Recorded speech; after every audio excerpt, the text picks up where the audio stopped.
இன்று பாட்டாளி மக்கள் கட்சி 38வது ஆண்டில் அடிவைக்கின்ற ஒரு மகிழ்ச்சியான நாள்.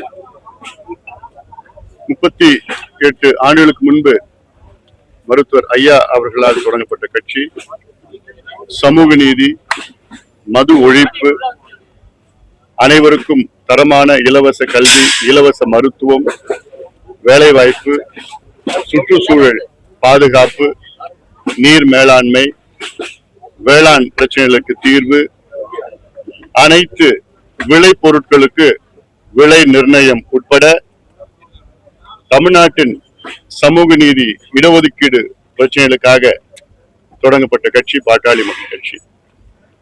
இன்று தமிழ்நாடு வரலாற்றிலே பாட்டாளி மக்கள் கட்சியை விட்டுவிட்டு தமிழ்நாட்டினுடைய வரலாற்றை எழுத முடியாது. அந்த அளவுக்கு பாட்டாளி மக்கள் கட்சியினுடைய பங்களிப்பு மிகப்பெரிய பங்களிப்பு. ஆட்சி அதிகாரம் இல்லாமலே இவ்வளோ நன்மைகள் தமிழ்நாட்டிற்கு நாங்கள் செய்து வருகின்றோம், இனியும் நாங்கள் செய்வோம். அந்த வகையில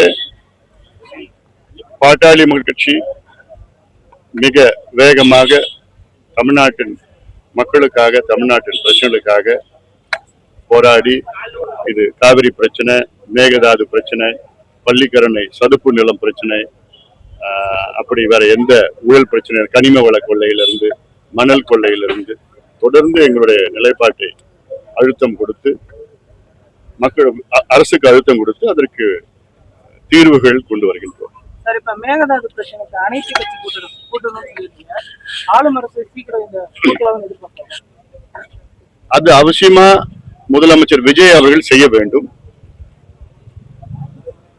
நம்முடைய தமிழக சட்டமன்றத்தில் உள்ள இந்த பட்ஜெட் கூட்டத்தொடருக்கு முன்பாகவே இதை செயல்படுத்த வேண்டும். காரணம், கர்நாடக அரசு இந்த மேகதாது அணை கட்டுவதற்காக வேகமாக அவர்கள் காய்களை நகர்த்திக் கொண்டிருக்கின்றார்கள்.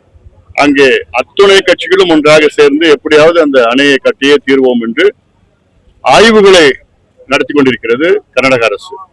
ஆனால் நாம் இன்னும் ஒரு அனைத்து கட்சி கூட்டத்தை கூட நாம் கூட்டவில்லை. சட்டமன்றத்தில் தீர்மானம் கொண்டு வந்தோம், அது போதுமானதில்லை. சட்ட போராட்டம், அரசியல் போராட்டம், அழுத்தங்கள் கொடுக்க வேண்டும்.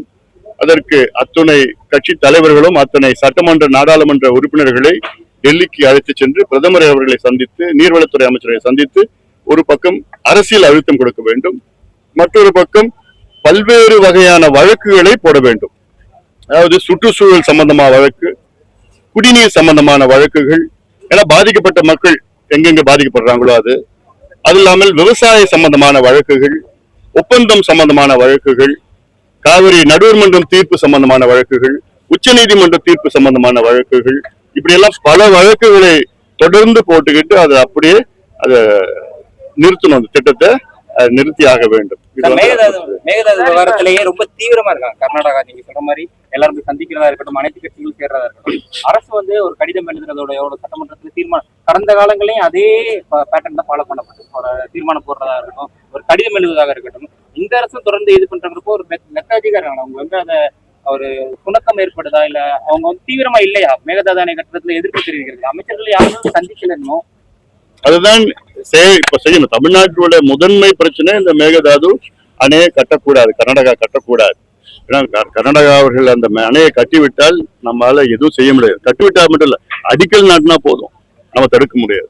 ஏன்னா கடந்த கால அனுபவத்துல நம்ம பார்த்திருக்கிறோம். நம்ம அனுமதி இல்லாமல் ஹேமாவதி, ஆரங்கி, கபினி இந்த 3 அணைகள் 1970, 71, 72 கட்டிட்டாங்க, அனுமதியே இல்லை. இப்பயும் அதே மாதிரி ஒரு முயற்சி செஞ்சுட்டு இருக்கிறாங்க. எப்படியாவது நம்ம அடிக்கல் நாட்டுறோம், கட்டுவோம்.